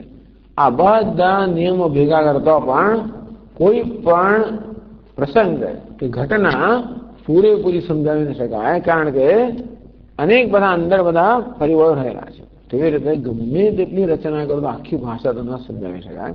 એટલે ઘણા બધા અપવાદો એના ટૂંકમાં એટલે સંસ્કૃત વ્યાકરણ એમાં જ પ્રસિદ્ધ છે કે જ્યાં નિયમિત અપવાદ હોવાનો જ એ રીતે આપણે પ્રસિદ્ધ છે. કારણ કે એટલા પ્રયોગો છે, હજારો વર્ષ જૂની ભાષા હોય, 1000 જગ્યાએનો વિકાસ થયો હોય. ગુજરાતી વ્યાકરણ, ગુજરાતી શબ્દકોશ, કોઈ વસ્તુ બધાને સમાવે જ નહીં. કે કચ્છમાં કઈ બોલાતું હોય, સૌરાષ્ટ્રમાં કઈ રીતે બોલાતું હોય, સુરતમાં હોય, ત્રીજી રીતે બોલાતું હોય. આપણે અશુદ્ધ એમ કહીને આપણે એને કહી દઈએ કે અશુદ્ધ છે, આ નથી આવડતું, એ બરોબર છે. તો ખરેખર તો આપણે શબ્દકોશમાં કે આપણા વ્યાકરણમાં બધાનો સમાવેશ કરી શકતા નથી. માટે આપણે એને હવે જે પાણીની વ્યાકરણ સિવાયની રીતે બોલ લખે અશુદ્ધ કહેવાય. એટલે જયારે ગુજરાત વિદ્યાપીઠે ગુજરાતી ભાષાનો શબ્દકોશ પ્રકાશિત કર્યો ત્યારે સ્વામી મહાવીરજીએ કહ્યું હવે કોઈને આ સિવાયની જોડણી કરવાનો અધિકાર નથી. ત્યાં નક્કી થઈ ગયું. લોકો નથી ગમતું, તમે નક્કી કરનાર કોણ? હજી વિરોધ ચાલે. શબ્દકોશ એટલે શું? તમે કયા રસવા હોય દીર્ઘ હોય તે શું થઈ ગયું? તમે લોકો બધાને માળખામાં બાંધીને તમે બધાને શું કહેવાય છે કુંઠિત કરી નાખો છો. આવો બધો વિરોધ ચાલે. ટૂંકમાં જ્યાં જ્યાં કોઈ માળખું આવે એટલે એનો વિરોધ કરનારા પરિબળ હોય જ, કારણ કે એવું એકે માળખું નથી બધા લોકો સ્વસ્થતાથી સમાઈ શકે હોય નહીં. ચાલો જે હોય પણ ટૂંકમાં એટલે છાંદસનો અર્થ એવો થયો કે ભાઈ આ વૈદિક પ્રયોગો છે એવા વેદ સિવાય પણ જેમ ભગવદ્ ગીતા વગેરેમાં પણ આપણે પ્રયોગો આર્ષ પ્રયોગ કહેવાય. અને તે એમના અત્યંત આદરને કારણે પૂજ્ય ભાવને કારણે આપણે કહીએ કે ભાઈ એ બરોબર છે. ભલે પાણી વ્યાકરણ ના હોય છતાં મને સ્વીકાર છે. એવમ સ્થિત આ પ્રકારનો દેવ સ્વયં પ્રકાશ પરમાત્મા નિર્માય નિર્વિશેષ એક અદ્વિતીય સ્વયં પ્રકાશ પરમાત્મા જે આ પ્રલય અવસ્થામાં પોતાના મહિમા પ્રતિષ્ઠિત હતો એવો પરમાત્મા પૂર્વ સંસ્કાર સંસ્કૃત આ માયામાં બધા સંસ્કાર જે રહેલા છે પૂર્વના સંસ્કારથી સંસ્કૃત થયેલો એ પરમાત્મા માયામાં અહમ ભાવ ધરાવે અને ત્યારે પછી સર્જક બની શકે. ખરે સર્જન કરવું, પાલન કરવું, લય કરો, બધું માયાના અંતર્ગત છે. વ્યાપારવત આ બધા સર્જનનો, પાલનનો, લયનો વ્યાપાર તો માયાના સ્તરે થઈ શકે. તો પરમાત્મા માયામાં કોઈ અહમ ભાવ જયારે જોડે ત્યારે એને માયાવી કહેવાય અને ત્યારે આપણે એને સર્જક કહીએ, પાલક કહીએ, લય કરનાર કહીએ. છેવટે આપણે ભગવાનને સર્જક, પાલકને સંહારક કહીએ છીએ. એ તો હું તો કશું કરતો બોલ્યો નહીં, ચાલ્યો નથી, બરોબર, છતાંય પણ આ માયા કરે છે એનું બધું એને જ લાગે છેવટ જાય ક્યાં બધી વસ્તુ. ટૂંકમાં આ બધું છેવટ જઈને ક્યાં અટકે, એના જ જઈને અટકે. અંતે એને જ આપણે સર્જક, પાલક, સંહારક કહીએ. તેઓ જે નિર્માય છે છતાં સમાય કહેવાય છે. એવમ સ્થિત જે સ્વરૂપથી નિર્માય છે પરંતુ વ્યવહારમાં સમાય એટલે માયા સહિતનો કહેવાય છે કે માયાવી કહેવાય છે એ પરમાત્મા. પૂર્વ સંસ્કાર સંસ્કૃત પૂર્વકલ્પેશુ યત ષષ્ટવ્ય વિષયાલોચનમ માયા પ્રાણારૂપમ ઈક્ષણ સંયમ કૃતમ તત્ સંસ્કાર વ્યાપ્ત. સંસ્કાર કેવી રીતે પડે? જે વસ્તુ આપણે વારંવાર કરી હોય ને એની છાપ અંકિત થઈ જાય એટલે આપોઆપ પછી એ પ્રકારનું જ થાય. જે વસ્તુ આપણે વારંવાર કરતા હોઈએ, એક વાર કરીએ તો છાપ અંકિત થાય, તો એ કદાચ ભૂસાઈ જાય અથવા એ જલ્દી પોતાનો પ્રભાવ ના પાડી શકે. છાપ તો રહે પણ વારંવાર એકની વસ્તુ કરવામાં આવે ત્યારે એ છાપ ધીમે ધીમે ઊંડી બને, પોતાની જાતનો પ્રભાવ પાડે. તેવી દરેક કલ્પમાં આજે સૃષ્ટિનું વર્ણન છે એ કે પહેલી સૃષ્ટિ નથી. કલ્પ એટલે સાયકલ, હજારો અગણિત સાયકલો કલ્પ થઈ ગયા. આમ દરેક કલ્પના પ્રારંભમાં આ પ્રકારે સંકલ્પ કરવામાં આવે કે હું આ જગતનું સર્જન કરું. એટલે આ વારંવાર અનેક વાર થવાના કારણે એ પ્રકારના સંસ્કાર પડ્યા છે. એટલે પછી એ પ્રકારના સંસ્કારને જાગૃત થવા માટે વાતાવરણ જયારે આવે ત્યારે સંસ્કાર જાગૃત થાય. બહુ જૂના જમાનામાં ખૂબ બધા ભેળપુરી ખાધા હોય, ધારો કે ઘણા બધું છોડી દીધું હોય, છતાં પણ આપણે ચોપડીથી પસાર થઈએ એટલે પેલી આવે ને સુગંધ કહો કે જે કહો સોડમ, એને પહેલા સંસ્કાર જાગૃત થાય, નહીં તો ના થાય જાગૃત. એવી રીતે જે સંસ્કાર પડેલા હોય સંસ્કારને જાગૃત થવા માટેનું યોગ્ય વાતાવરણ સર્જાય ત્યારે સંસ્કાર જાગૃત થાય. તેવી રીતે આ પ્રકારનો સંકલ્પ કરવા સંસ્કાર છે. સૃષ્ટિના પ્રારંભમાં હું જગતનું સર્જન કરું એ પ્રકારનો સંકલ્પ કરવાના સંસ્કાર પડેલા, એવી ટેવ પડેલી છે. એટલા જ માટે એ સૃષ્ટિનો પ્રારંભ આવ્યો ત્યારે આપોઆપ જ હું સર્જન કરું એ પ્રકારની ઈચ્છા જાગૃત છે. પૂર્વ સંસ્કાર સંસ્કૃત પૂર્વના કલ્પમાં એ ખરેખર જયારે એમ કહે કે હું સર્જન કરું ત્યારે શું થતું હોય છે? ષષ્ટવ્ય વિષય આલોચનમ. તમે વિચાર કરો, આપણે કશું કરવું હોય, ધારો કે સ્વેટર ગૂંથવું હોય, ધારો કે તો પહેલા શું થાય કે યશોદામેરી માળા બનાવતા હોય, તો પહેલા શું થાય આખા મગજની અંદર એની કલ્પના આવી જાય, એક ચિત્ર ખડું થઈ જાય. એમાં શું શું ક્યાં ક્યાં ગોઠવવાનું છે, કેવી ગણતરી શું થઈ, આખી એક પ્રકારની રચના જે છે એ આપણા મનની અંદર એ કલ્પના પહેલા મનની સમક્ષ આવી જાય. એના આધારે પછી આપણે કરીએ ને, નહીતર પછી ચાલો મણકો નાખ્યો પછી શું બીજો મણકો નાખો તો પછી ધંધડો રહે જ નહીં કશો. પછી જે થાય ને માળા કેવું કે શું કેવું ભગવાન જાણે. એમ સ્વેટરમાં ચાલો ગૂંથવાનું શરૂ કરો, કેટલા દોડે ચાંકે જોઈ લેશું એમ કરે, એવું કઈ થાય જ નહીં. કોને માટે સ્વેટર ગૂંથવું છે, ટૂંકી બાનું, લાંબી બાનું, કેવું ગળું, ફરાણું, ઢીકવું, શું છે બધું નક્કી થાય. કેટલા બધા ટાંકા જોઈએ, શું જોઈએ, બધું વ્યવસ્થા બરાબર. સ્રષ્ટવ્ય જેનું સર્જન કરવાનું છે એ પહેલા એનું આલોચન થાય, મનમાં પર્યાલોચન થાય, મનમાં એ વિષયનું એક ચિત્ર ખડું થાય.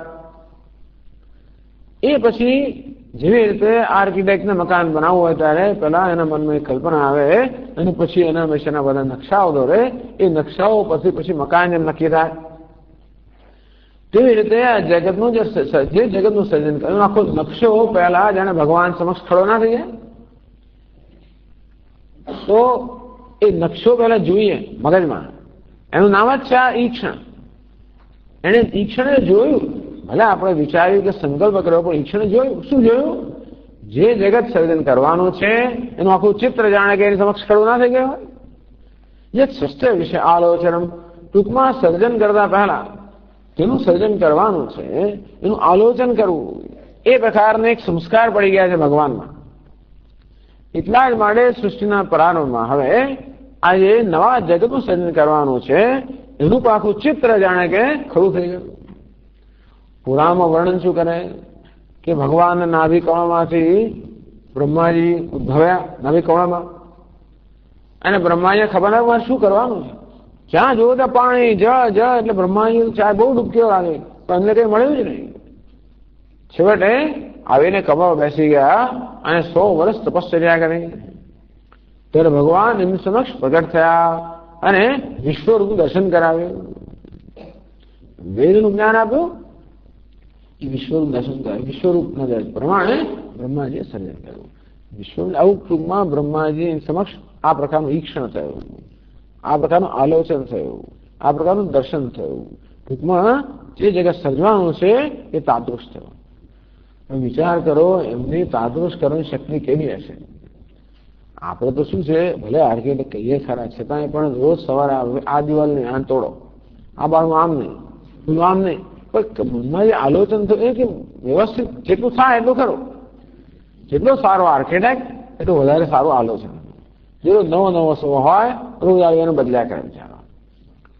ભગવાનને એવું પોસાય ના પરવડે. સૂર્ય બનાવવા પછી એવું નહીં, બન્યું એટલે બન્યું. પેલા જો એન્જિનિયરિંગ વિદ્યાર્થીમાં હોય ને ત્યારે તો શું છે, કશી વસ્તુ સરખી થાય નહીં, પણ લેસ પર આમ મૂકી હોય તો આમ પેલા કાપતા કટ કરતા હોય એટલે સર્કલ ને પછી આમ થતા ને આકાર બાકાર બદલાઈ જાય. એટલે કેટલા બધા જાતના એક પછી એક 2, 4, 5 વાર જયારે કરી ત્યારે વળી કંઈક ઠેકાણું પડે, પછી સબમિટ થાય તો એમ પાસિંગ માર્ક આપે બસ. પછી ટ્રેનિંગ માટે કોઈ જગ્યાએ ગયા કે વર્કશોપમાં ગયા તો હું કેટલી વાર તમારે કહું, અહીં તો કે ભજીયા તળવાના છે, મને કહે છે એક જ વાર કરવાનું. ભજીયા તળ આમ એવું ના થાય, એક વાર સરળ થયું. એવી રીતે આ ભગવાનને ભજીયા નહીં તળવાના, એક વાર થયું એટલે થયું. ટૂંકમાં એક જ વાર જે સંકલ્પ થયો એમાં સમગ્ર કલ્પ, આ બધો વર્ષો સુધીનો આખો એક કલ્પ કે સાયકલ હોય, એમાં કયા દેશમાં, કયા કાળે, કઈ જગ્યાએ, કઈ સ્થિતિમાં શું થશે એ બધું જે જગત સર્જાવાનું છે. અને અનફોલ્ડમેન્ટ, જેવી રીતે પેલો દુકાનદારે સાડી આપણે જઈએ ગ્રાહક આવે કેવી ખોલે આખી, પછી બંધ કરે, ભાઈ ખોલે, ભાઈ બંધ કરે. એવી રીતે ઈશ્વર જગત ખોલે. ખોલ્યા ભાઈ કેવું હશે, સંપૂર્ણ જાણે કે ચિત્રની સમક્ષ હોય. એક ઈક્ષણમાં, એક સંકલ્પમાં, એક ઈચ્છામાં, એક દર્શનમાં સમગ્ર સંકલ્પ દરમિયાન જે સમગ્ર જગત હશે એ બધું અંદર આવી ગયું એક જ દ્રષ્ટિમાં. એનું નામ સર્વજ્ઞ. તો જ ભગવાન સર્વજ્ઞ કહેવાય ને. નહીં તો પછી બીજે દાડા સૂર્ય, ત્રીજે દાડા પેલું, ચોથા દાડા ફલાણું, પાંચમા છઠ્ઠું, એવું બધું નહીં, એક જ વારમાં. બસ એમાં પછી સમગ્ર જગતની સંભાવના રહેલી છે.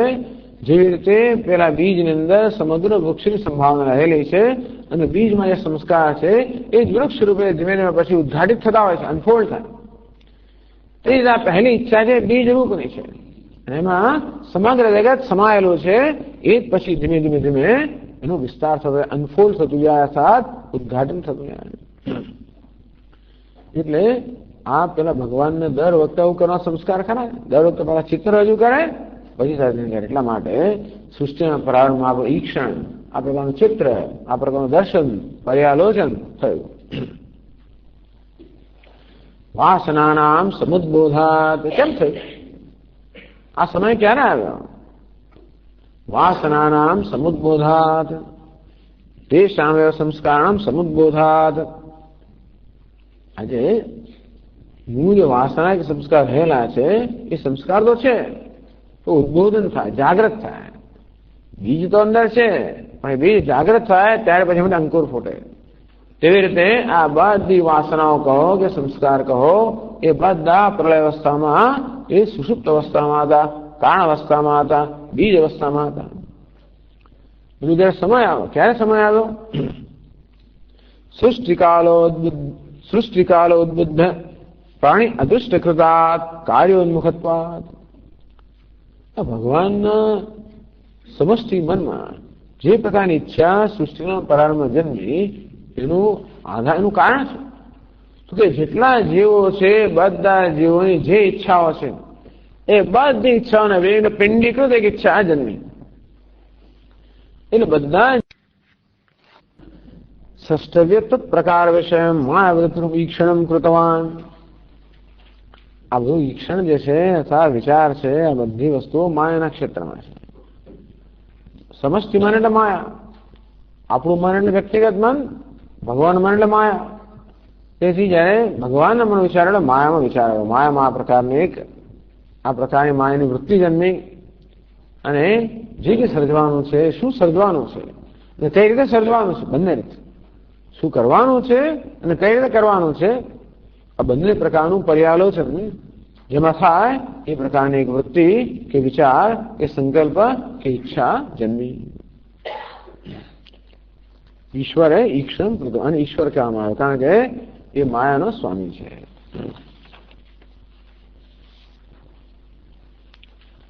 આલોચન પ્રકારમાં આવે તો કઈ રીતે આલોચન કર્યું, પર્યાલોચન કઈ રીતે કર્યું એને 72મા શ્લોકમાં કહે છે. ઇત્થમ મયિ સ્થિતમ સર્વમ ભૂત ભૌતિક રૂપધૃક અસ્પષ્ટમ સ્પષ્ટવત કૃત્વા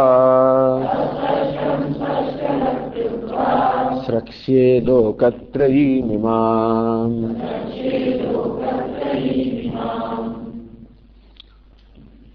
તો આ ઈશ્વરે સૃષ્ટિના પરામાં જોયું ત્યાં ભૂત ભૌતિક રૂપ ધૃત સર્વમ મયી સ્થિતમ. ભૂત એટલે પંચમહાભૂત, આકાશ વાયુ અગ્નિ જળ પૃથ્વી.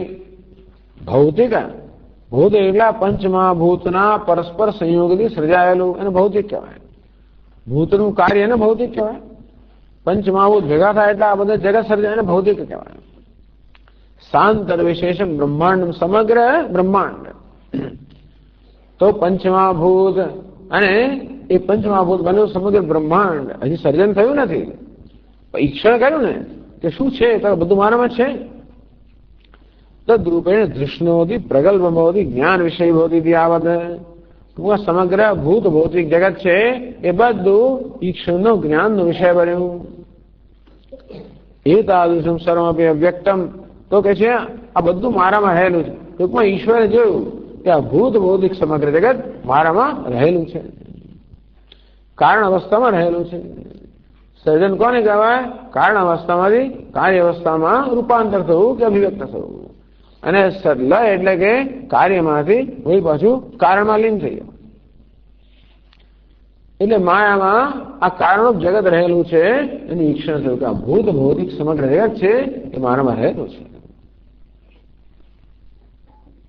મયી અવ્યાગ સંજ્ઞકમ મયી કારણોપાદો સ્થિતમ.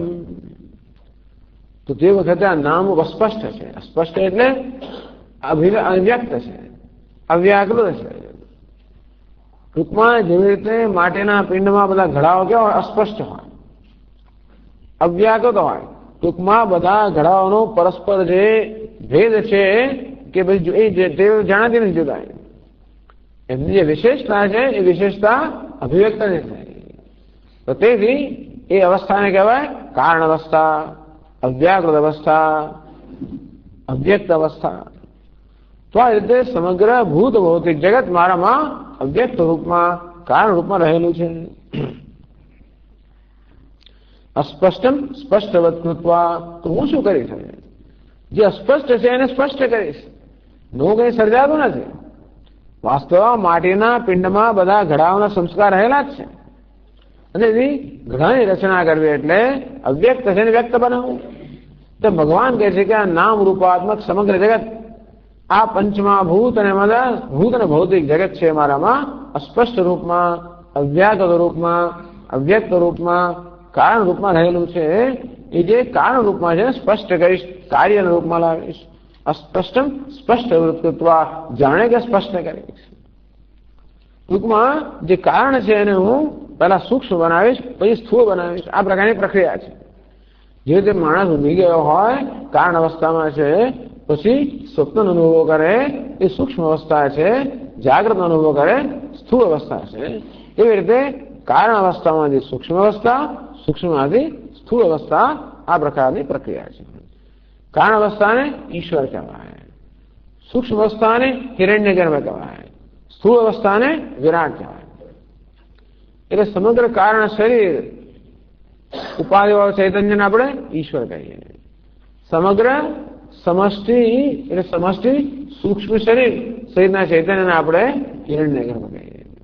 ટૂંકમાં જેવી રીતે બીજ એ કારણ અવસ્થા છે, એટલે અંકુર ફૂટે આપણે એને કહીએ સૂક્ષ્મ અવસ્થા, અંકુર વૃક્ષ થાય આપણે કહીએ સ્થૂળ અવસ્થા.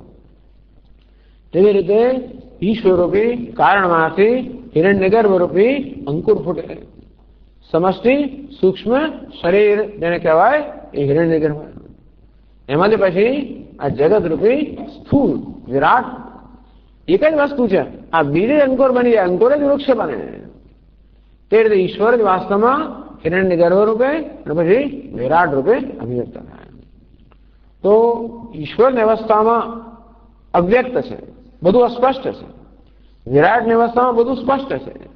હિરણ્યગર્ભની અવસ્થામાં બધું સ્પષ્ટમ થોડું સ્પષ્ટ અસ્પષ્ટ છે. અત્યંત સ્પષ્ટ, પછી અર્ધ સ્પષ્ટ અને પૂર્ણ સ્પષ્ટ. સુષુપ્તિ, નિદ્રા, અર્ધ નિદ્રા કે અર્ધ જાગ્રત, પૂર્ણ જાગ્રત. કારણ સૂક્ષ્મ અને કાર્ય. તો અસ્પષ્ટમ સ્પષ્ટવત કૃત્વા, અત્યારે અસ્પષ્ટ અર્થાત જે અવ્યાકૃત કારણ અવસ્થામાં છે જગતને સ્પષ્ટવત કૃત્વા, એનું સ્પષ્ટ બનાવીશ, એનું હું સ્પષ્ટ કરીશ, વ્યાકૃત કરીશ, વ્યક્ત કરીશ.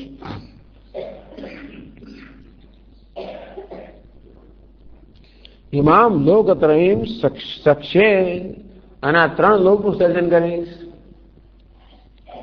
જો હવે આપણે હમણાં ઉપનિષદમાં ચાર લોક વિશે વાંચ્યું. કયા ચાર લોક છે? અંબો, મરીચી, મરમ, આપહ. અંબસ, મરીચી, મરહ, આપહ. તો અહીંયા ગ્રંથકાર ત્રણ લોક કહે છે. હું કેમ કર્યું? એને ટીકાકાર કહે છે સ્વર્ગ આકાશ ભૂલોકાત્મિકામ સક્ષે. સ્વર્ગ, આકાશ અને ભૂલોક. ભુવઃ નહીં, સુવઃ, ભુવઃ અને ભૂહુ, આ ત્રણ લોકનું સર્જન કરીશ. અત્ર જલપ્રધાનૈ મહરાદિલોકૈ તદાધાર સ્વર્ગસ્ય એકતાં વિવક્ષિત્વા શ્રુતૌ અપદાર્થ. અંબ, અંબ એટલે સ્વર્ગ ઉપરના લોક. પાતાલૈ મર પદાર્થ ભૂલોકસ્ય એકતાં વિવક્ષિત્વા. ભૂલોક એટલે મર્ત્ય લોક. એ તો પાતાળની એકતા કહીને ત્યાં આગળ મરલોક કહેવામાં આવ્યો. આદિત્ય કિરણ પ્રધાનત્વેન મરીજ પદાર્થમ આકાશમાદાય, અને આ સૂર્યના કિરણની પ્રધાનતા હોવાના કારણે અંતરિક્ષને મરી છે. એટલે આ ચારને બદલે ગ્રંથકાર ત્રણ જ લોક કહે છે. એટલે શાસ્ત્રમાં ઉપનિષદમાં ચાર લોક કહેવામાં આવ્યા: સ્વર્ગ અને ઉપરના લોક, અંતરિક્ષ લોક, પૃથ્વી લોક અને પાતાળ લોક. તો પાતાળ અને પૃથ્વી એક કરીને અહીંયા આગળ સ્વર્ગ ઉપરના લોક, અંતરિક્ષ અને પૃથ્વીને પાતાળ, ભૂહુ, ભુવઃ, સુવઃ, આ ત્રણ લોકનું સર્જન કરીશ. પછી શું કહે છે આગળ? સહિમાન લોકાન અસૃજત. હમણાં આપણે વાંચ્યું. આ પ્રકારે ઈક્ષણ કરીને એ પરમાત્માએ આ બધા લોકોનું સર્જન કર્યું.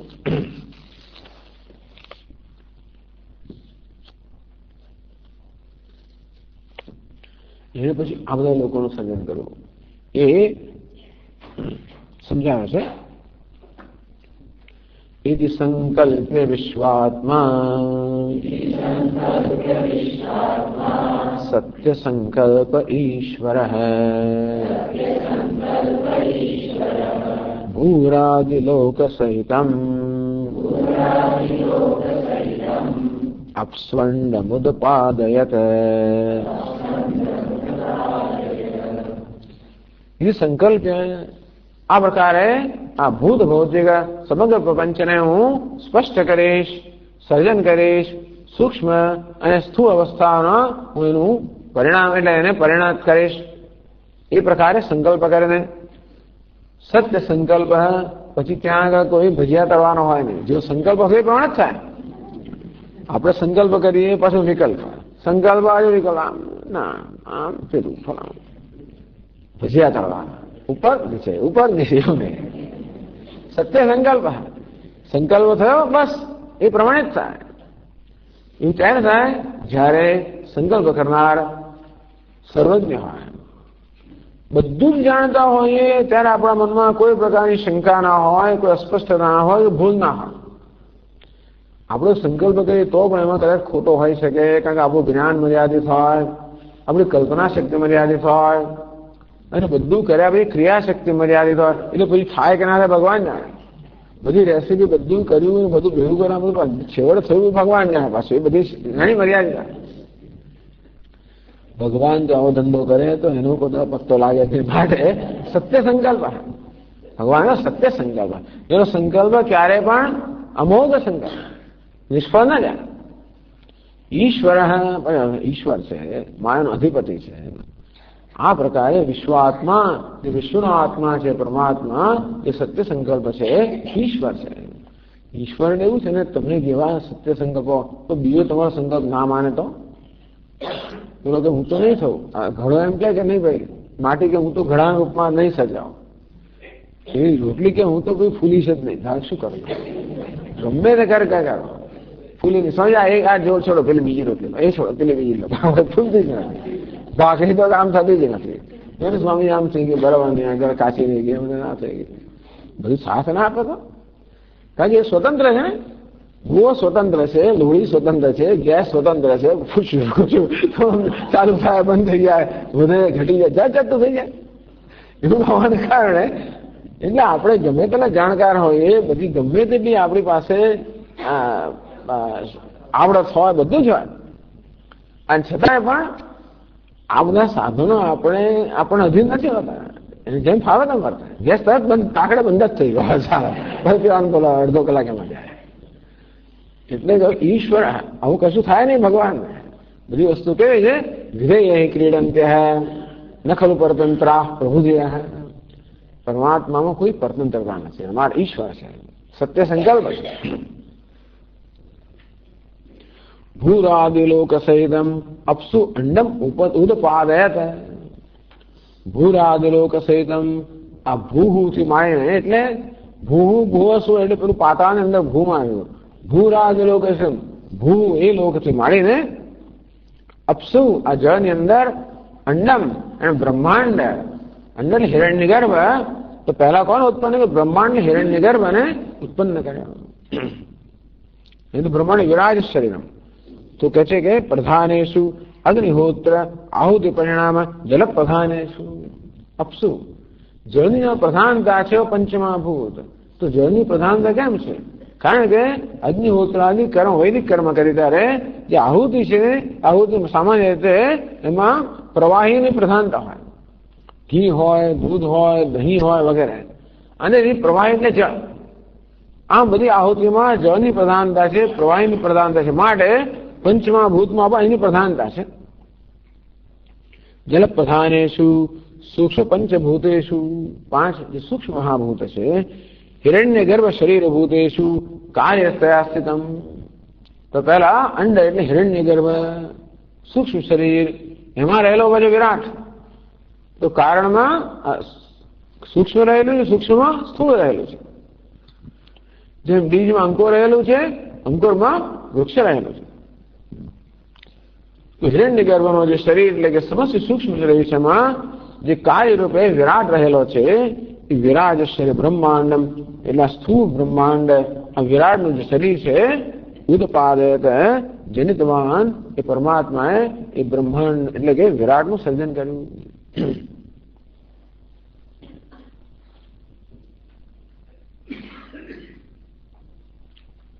ચાલો પછી પણ જરા જોઈ લઈએ. હજી ચર્ચા ચાલે છે. આત્મનો વ્યતિરિક્તમ તત नाम रूप क्रियात्मकम।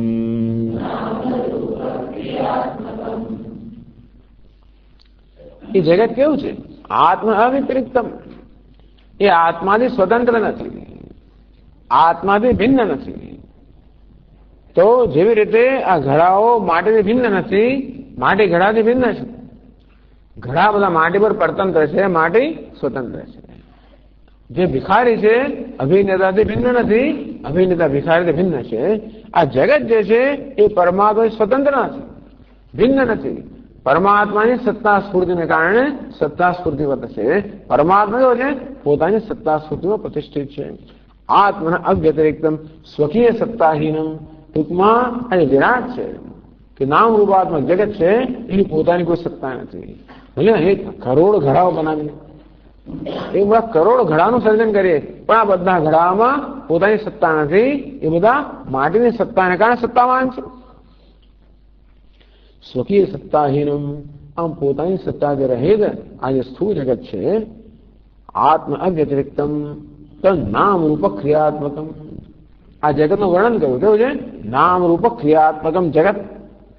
એ ત્રણ વસ્તુ: નામ, રૂપ અને ક્રિયા. ઘડો એક નામ છે, ઘડાનું એક રૂપ છે, અને ઘડાની ક્રિયા એટલે ઘડો આ જગતની વ્યવસ્થામાં કંઈક પોતાનો ફાળો આપે છે. આમ જગતના દરેક પદાર્થને નામ છે, રૂપ છે, ફંક્શન. દરેક કોઈ હતું ફંક્શન એટલે કોઈ પ્રકારની ક્રિયા કરતું હોય છે. અને એ રીતે આ જગતની આખી જે રચના છે એ બધામાં બધા સંકળાયેલા છે. નામ શબ્દ પ્રપંચ. જો ઘડો એ શું કહેવાય? નામ. એટલે બધો શબ્દ પ્રપંચ. રૂપ અર્થ પ્રપંચ હે. આ પદાર્થને શું કહેવાય? રૂપ કહેવાય, અર્થ કહેવાય.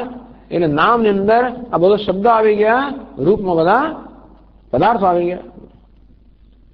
અને પછી ક્રિયા. એ તયો કારણમ. આ નામ રૂપ જે જગત છે એનું કારણ શું? ભીતર તો કારણ ખરું, તો વસ્તુનું કારણ ખરું તો કે કર્મ. તેનો વાદ એ છે કે જગતની આ પ્રકારની રચના છે, આવું જ જગત છે, આવું જ મારું શરીર છે, આવું તમારું શરીર છે. આ જે છે તે છે કેમ? કારણ કે પૂર્વના કર્મ. એટલે કર્મ કારણ છે, આ નામ રૂપ શું છે?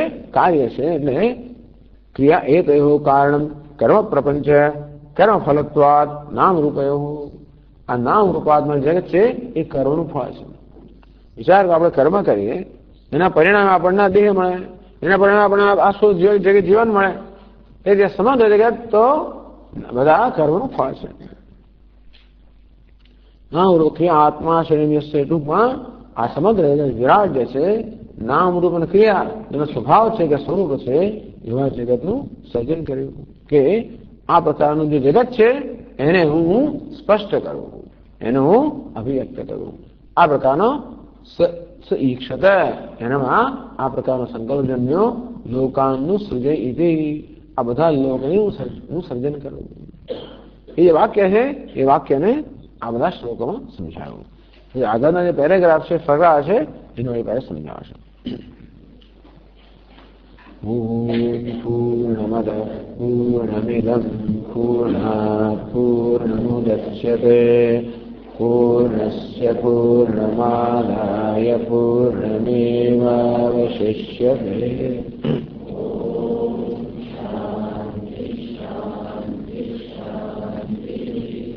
શંકરં શંકરાચાર્યં કેશવં બાદરાયણં સૂત્રભાષ્યકૃતૌ વંદે ભગવन्तौ પુનઃ પુનઃ. ઈશ્વરો ગુરુરાત્મેતિ મૂર્તિભેદવિભાગિને વ્યોમવદ્વ્યાપ્તદેહાય દક્ષિણામૂર્તયે નમઃ. ઓમ શાંતિ શાંતિ શાંતિ. હરિ ઓમ. શ્રી ગુરુભ્યો નમઃ. હરિ ઓમ.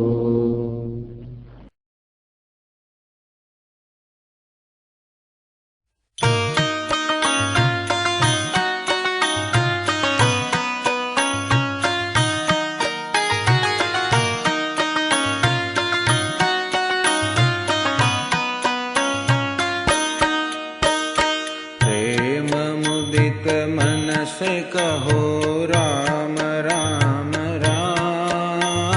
प्रेम मुदित मन से कहो राम राम राम। श्री राम राम राम, श्री राम राम राम। श्री राम राम राम, श्री राम राम राम। श्री राम राम राम, श्री राम राम राम। पाप कटे दुख मिटे लेत राम नाम। पाप कटे दुख मिटे लेत राम नाम। भव समुद्र सुखद नाव एक राम नाम। भव समुद्र सुखद नाव एक राम नाम। श्री राम राम राम, श्री राम राम राम, श्री राम राम राम, श्री राम राम राम। श्री राम राम राम, श्री राम राम राम। श्री राम राम राम, श्री राम राम राम। परम शांति सुख निधान दिव्य राम नाम। परम शांति सुख निधान दिव्य राम नाम। निराधार को आधार एक राम नाम। निराधार को आधार एक राम नाम। श्री राम राम राम, श्री राम राम राम, श्री राम राम राम, श्री राम राम राम। श्री राम राम राम, श्री राम राम राम। श्री राम राम राम, श्री राम राम राम।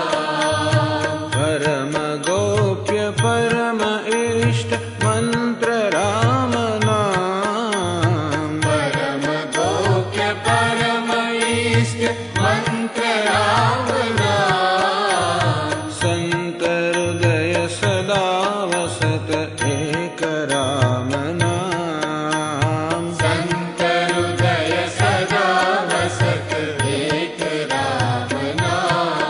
श्री राम राम राम, श्री राम राम राम, श्री राम राम राम, श्री राम राम राम।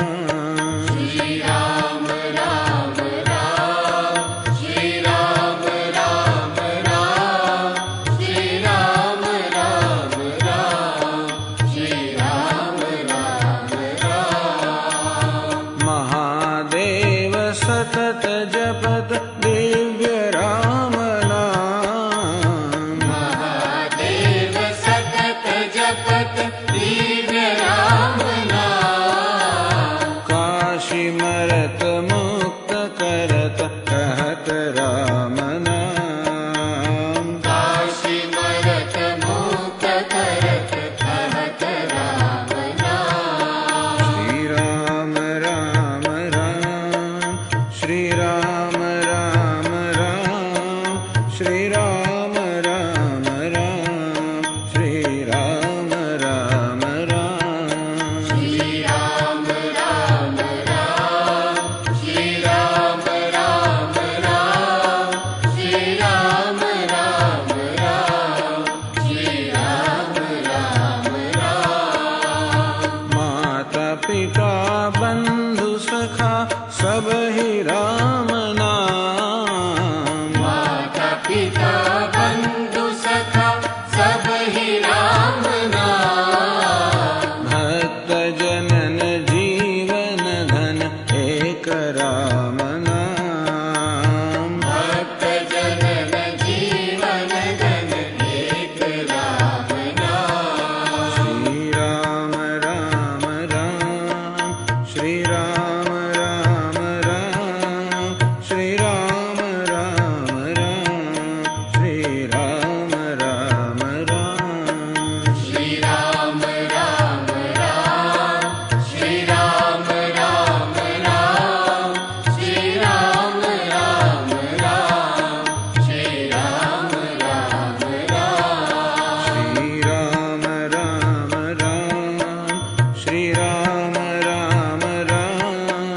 श्री राम राम राम, श्री राम राम राम, श्री राम राम राम, श्री राम राम राम, श्री राम राम राम, श्री राम राम राम, श्री राम राम राम, श्री राम राम राम, श्री राम राम राम, श्री राम राम राम, श्री राम राम राम, श्री राम राम राम, श्री राम राम राम, श्री राम राम राम।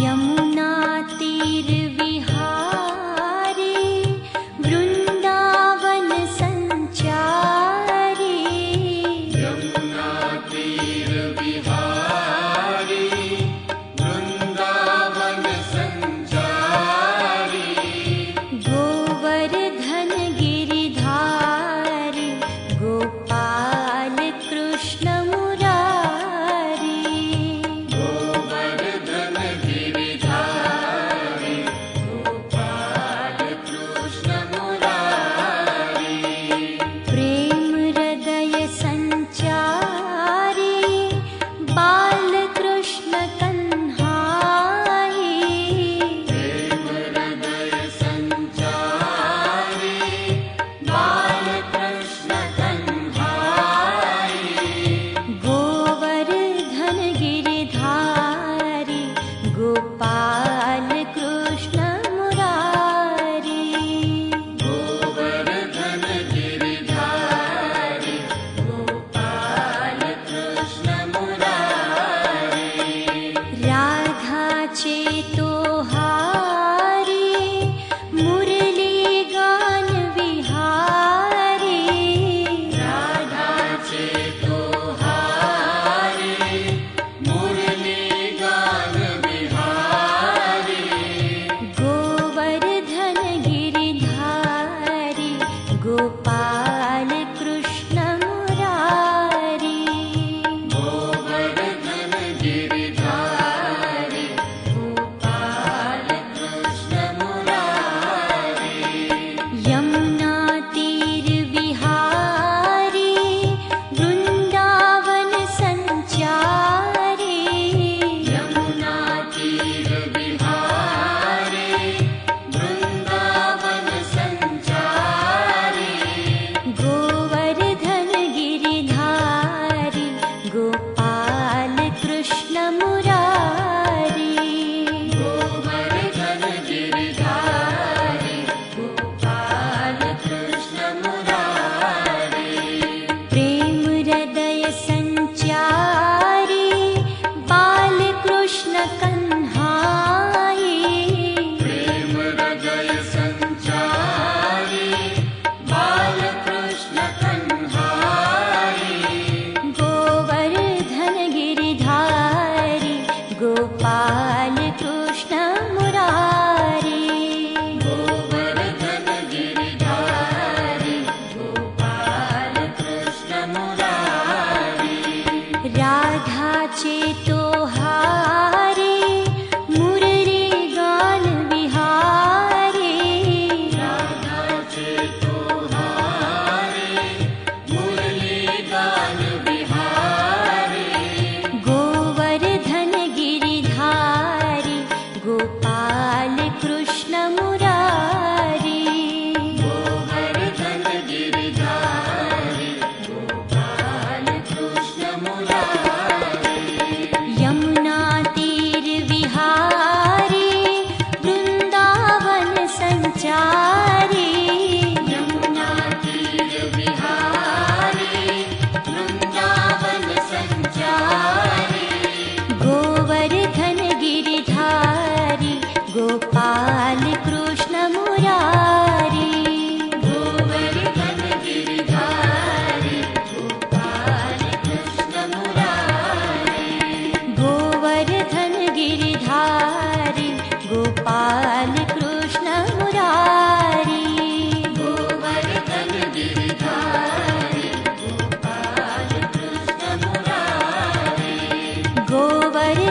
गिरधारी